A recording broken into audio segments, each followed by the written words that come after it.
Price मिलता है कि ये पेटी है, इसका प्राइस हो गया 900 रुपए पेटी गई जी, 1000 रुपए पेटी गई। कितने किलो सेब है? वो चाहे 30 किलो ही है।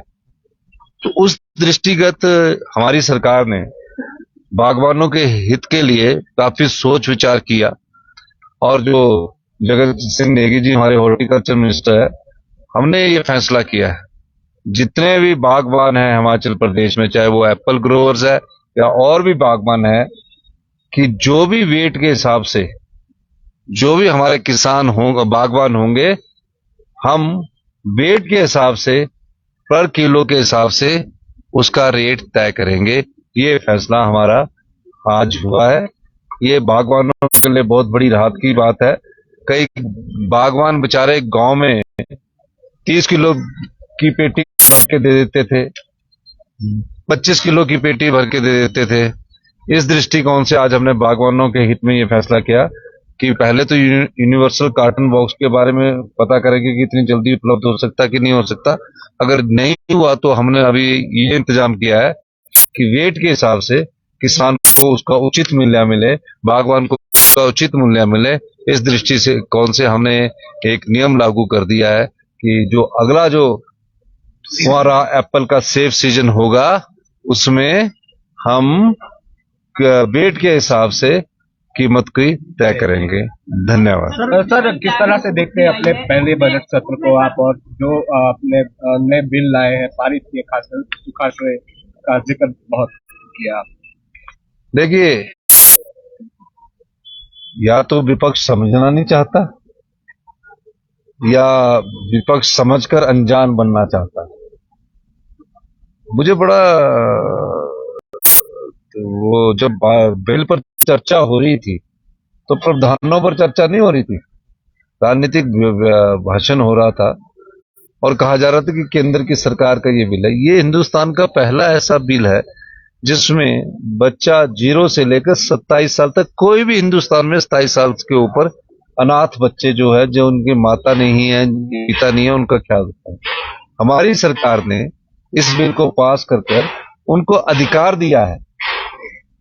इनका सहायता करने के लिए कई एनजीओज बनी होती है, कई एजेंसियां बनी होती है, अच्छी बातें वो करते हैं। कई राजनीतिक लोग भी उनकी सहायता करते हैं, कई फाउंडेशंस भी उनकी सहायता करते हैं। लेकिन हमने कहा कि इनकी सहायता करने के बजाय उनके मन में एक भाव रहता है कि ये दया, कि हम इनकी दया भाव पर निर्भर करते हैं सहायता के क्षेत्र में। मैंने उस दृष्टि को पहचाना और उस दृष्टि को पहचानने के बाद मैंने कहा कि ये किसी की दया दृष्टि पर निर्भर नहीं रहना चाहिए। अगर आज इनके माता पिता इस दुनिया में नहीं रहे, किसी दुर्घटना में हो गए, कभी कोई कार दुर्घटना हो जाती है, बस दुर्घटना हो जाती है, माँ बाप दोनों छोड़ के चले जाते हैं, तो इन बच्चों का कौन सहारा भरेगा? इसलिए हमने उनको चिल्ड्रन ऑफ द स्टेट कहा और ये कहा कि सरकार ही माता है, सरकार ही पिता है, उनका अधिकार है। अब जब वो बच्चा कॉलेज में जाएगा तो उसका फीस देने का भी सरकार देगी, हॉस्टल की फीस भी सरकार देगी। आईआईटी में सिलेक्ट होता है, एनआईटी में सिलेक्ट होता है, एम्स में सिलेक्ट होता है, एमबीबीएस में सिलेक्ट होता है, पॉलिटेक्निकल में सिलेक्ट होता है।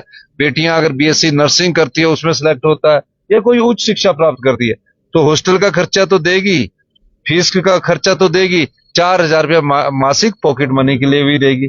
फिर सर्दियों में जैसे अपने बच्चों को घुमाने के लिए ले जाते हैं, उस तरह उनको बाई एयर घूमने की सुविधा दी गई है, 3 स्टार होटल में रहने की सुविधा दी गई है।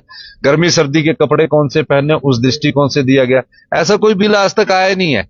तो इसलिए ये चिल्ड्रन ऑफ द स्टेट का मकसद है कि सरकार ही माता, सरकार ही पिता, और 27 साल तक उसको अपने सेल्फ उसको खड़ा कर, अपने पैरों पर खड़ा करने के लिए हमारी सरकार हर प्रकार से सहायता देगी।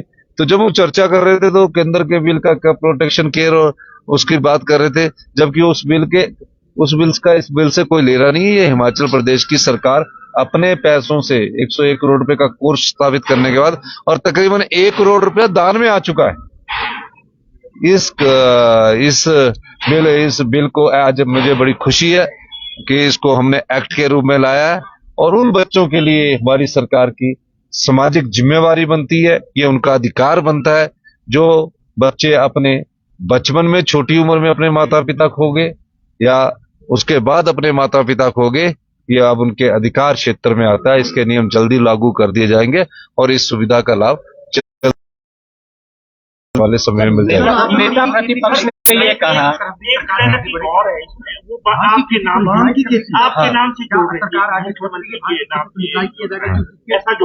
बहुत ज्यादा है हैप्पीनेस नहीं, भांग की खेती के बारे में 63 के नियम 63 के तहत पूर्णचंद ठाकुर जी, जो कि मंडी द्रंग से भारतीय जनता पार्टी के विधायक है, और हंसराज जी और सुंदर ठाकुर जी, इन सब लोगों ने अपने विचार रखे हैं।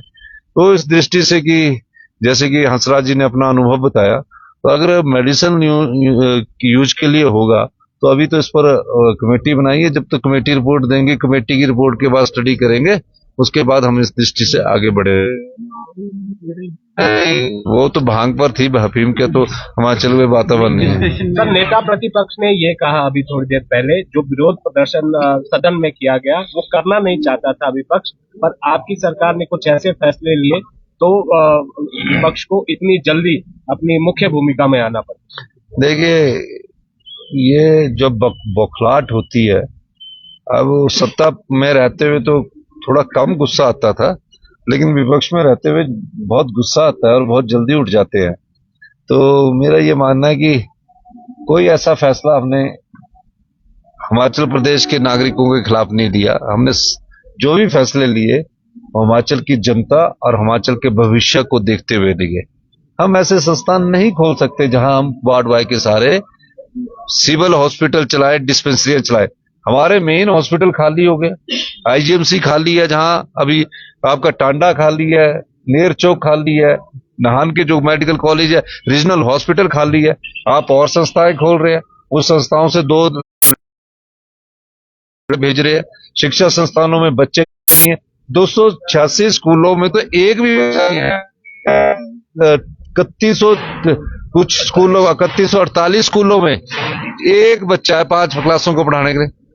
तो हमें बने हुए तो 100 दिन में सारा कसूर तो आपका है। पैसे देने इनडिसिप्लिन रहा है, जो अनुशासनहीनता रही है, उस संदर्भ में हमने ये श्वेत पत्र लाने की बात की है। इस पर कैबिनेट में चर्चा करके इसकी एक कमेटी का गठन किया जाएगा। 100 दिन में हमने 4 रिसोर्स मोबिलाइजेशन किए, जो मैंने अंदर बताए। पहला कि हमने 172 हाइड्रो प्रोजेक्ट जो है उस पर हमने वाटर सेस लगाया 100 दिन के भीतर, ताकि आय हो और हम अपने जो विकास के कार्य वो रुक ना सके। अभी उससे एक पैसे आए नहीं हुए, लेकिन हमारी मंशा अच्छी है। फिर शराब के जो ठेके थे, तीसरा हमने फैसला किया कि जो पावर प्रोजेक्ट है जिससे बिजली पैदा होनी है वो 2 साल पहले कैसे बनेंगे, उस दृष्टि से हम आगे बढ़े। हम हिमाचल प्रदेश को अपने पैरों पर संकल्प है। हम दिन रात मेहनत हमारे मंत्रिमंडल के सभी सदस्य इसलिए कर रहे हैं कि हम हिमाचल प्रदेश को आने वाले 4 सालों में अपने पैरों पर खड़ा करें। इसके लिए हमारे मंत्रिमंडल के सभी सदस्य अपनी योजनाएं लेकर आ रहे हैं। बागबानों की स्थिति कैसे बढ़े, इस दृष्टिकोण से आज हमने ये निधि बंद हुई लास्ट क्वार्टर की। उसका कारण ये नहीं है क्या मैं नहीं देना चाहता, मैं भी तो विधायक रहना चाहता हूं। क्यों बंद हुई?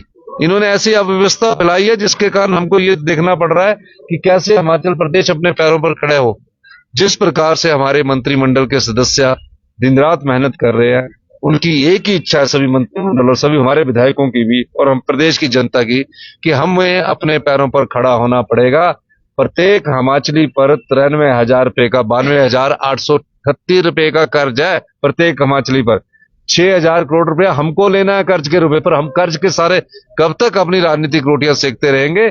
इस दृष्टि से हमारी सरकार आगे बढ़ रही है और मैं दावे के साथ कह सकता हूं कि 4 साल में हम अपनी अर्थव्यवस्था को पटरी पर लाएंगे, लेकिन विकास के कार्यों में कोई अवरोध नहीं पड़ने देंगे। और 10 साल में हिमाचल प्रदेश हिंदुस्तान का सबसे समृद्ध और शक्तिशाली और अमीर राज्यों में